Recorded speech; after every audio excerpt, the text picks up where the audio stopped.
ঠিক আছে, 2.5 ঘণ্টীয়া যদি ফ্লপ শ্ব' যদি হৈছে তেতিয়াহ'লে গৌৰৱ গগৈ ডাঙৰীয়াই ক'ব লাগে যে তেওঁ 10 দিন পাকিস্তানত কি কৰিব গৈছিলে।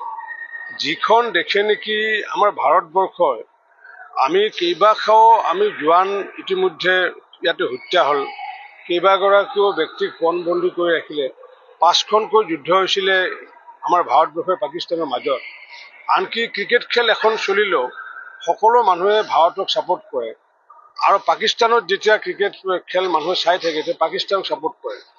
অৰ্থাৎ আমি যুদ্ধ ক্ষেত্ৰত নহয়, ক্ৰীড়া ক্ষেত্ৰতো আমাৰ চিৰবৈৰী হৈছে, আমাৰ চিৰশত্ৰু হৈছে আমাৰ পাকিস্তান। গতিকে সেই পাকিস্তানত তেখেতে যে গৈছিলে, সেই পাকিস্তানত তেখেতে যদি কিবা বনাফাইড ইণ্টেনশ্যন লৈ পেলাই যদি গৈছিলে, তেতিয়াতে ভাৰতবৰ্ষত আহি পেলাই প্ৰেছ কনফাৰেন্স কৰি পেলাই তেতিয়াই ক'ব লাগিছিলে যে ভাৰত আৰু পাকিস্তানৰ মাজত শান্তি স্থাপনৰ কাৰণে তেখেতে বিশেষ উদ্যোগ লৈছে, ব্যৱস্থা কৰিছিলে। তেতিয়া হয়তো আজি মানুহে মানি ল'লেহেঁতেন। কিন্তু নীৰৱে তেওঁ যি 10 দিন ধৰি গোপনে যি তেওঁ তাতে থাকিলে, তাৰ তথ্যটো তেওঁ ৰাজহুৱা কৰিব লাগে। তেতিয়া গম পোৱা যাব যে এইখন ফ্লপ শ্ব' নে আচলতে এইখন বাস্তৱধৰ্মী ছবি। তেতিয়া আমি অসমৰ ৰাইজে গম পাব। মই আহ্বান জনাইছোঁ, তেখেতে যিহেতু সাংসদ, আৰু সাংসদ হোৱা হিচাপে আমি সুধিব পৰা অধিকাৰটো আছে। মই কংগ্ৰেছৰ সভাপতি হিচাপে তেখেতক মই সোধা নাই। যিহেতু অসমৰ পৰা নিৰ্বাচিত হোৱা এগৰাকী সাংসদ, গতিকে সাংসদগৰাকী ৰাজহুৱা কৰিব লাগে তেওঁ 10 দিন তেওঁ তাত কি কৰি আছিলে, প্ৰতিটো বিষয় প্ৰতিটো সময় তোৰ যি মিনিটছ টু মিনিটছ। সাধাৰণতে এজন VIP যেতিয়া বাহিৰত যায় তেওঁলোকৰ মিনিটছ টু মিনিটছ কাৰ্যসূচী থাকে।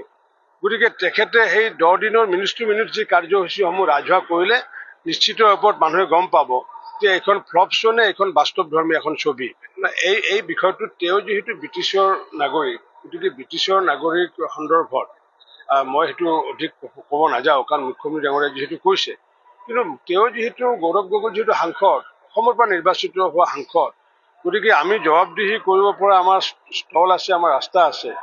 আৰু অসমৰ পৰা নিৰ্বাচিত সাংসদ হিচাপে তেখেতে জনাব লাগে যে এই 10 দিন তেওঁ ক'ত থাকিলে, কি কৰিলে। আমি যেনেকৈ মুখ্যমন্ত্ৰী ডাঙৰীয়াই যেতিয়া 2.5 ঘণ্টীয়া সাংবাদিকসকলক বুজাইছে বা তেওঁ তথ্যসমূহ প্ৰদান কৰিছে, ঠিক তেনেকুৱাকৈ তেখেতেও এখন 2.5 ঘণ্টাৰ সংবাদমেল পাতি পেলাই তেওঁ 10 দিননো ক'ত কি কৰিছিলে, কাক কাক লগ ধৰিছিলে, সেই সমগ্ৰ তথ্য যদি তেখেতে যদি মুকলিভাৱে যদি প্ৰত্যাহ্বান জনায়, যে CBIক মুকলিভাৱে প্ৰত্যাহ্বান জনাইছোঁ, ভাৰতবৰ্ষৰ এনি এজেঞ্চিক প্ৰত্যাহ্বান জনাইছোঁ যে তেখেতৰ সেইকেইদিন 10 দিনৰ যদি ইটিনাৰী যি আছে, তেখেতৰ যি মিনিটছ টু মিনিট যি ট্ৰু ডায়েৰী আছে, সেই ট্ৰু ডায়েৰীখিনি তেওঁ যদি এৰি দিয়ে তেতিয়াহ'লে নিশ্চিত ওপৰত আগন্তুক দিনত ভাৰত চৰকাৰে যিহেতু তেওঁ সাংসদ, ভাৰত চৰকাৰে নিশ্চিত ওপৰত তদন্ত কৰিব পাৰিব বুলি মই ভাবোঁ। গতিকে অসমৰ জনসাধাৰণক তেওঁ আশ্বস্ত কৰাৰ বাবে তেখেতে সাংসদ হিচাপে তেওঁ দায়বদ্ধ। মই আশা ৰাখিছোঁ তেখেতে যাতে এই ক্ষেত্ৰত যাতে অনতিপলমে যাতে অসমৰ পৰিৱেশটো তেওঁ যাতে অধিক যাতে বেয়ালৈ নিনিয়ে।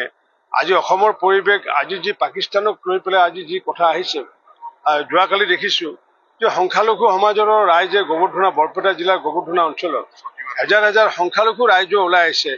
গতিকে যি সময়ত সংখ্যালঘু ৰাইজে ওলাই আহিছে, কাৰণ কিয় যিহেতু ভাৰতবৰ্ষ বুলি ক'লে যে যিসকলে ভাৰতবৰ্ষক ভাল পায় তেওঁলোকে সকলোৱে সংখ্যালঘুসকলে ওলাই আহিছে।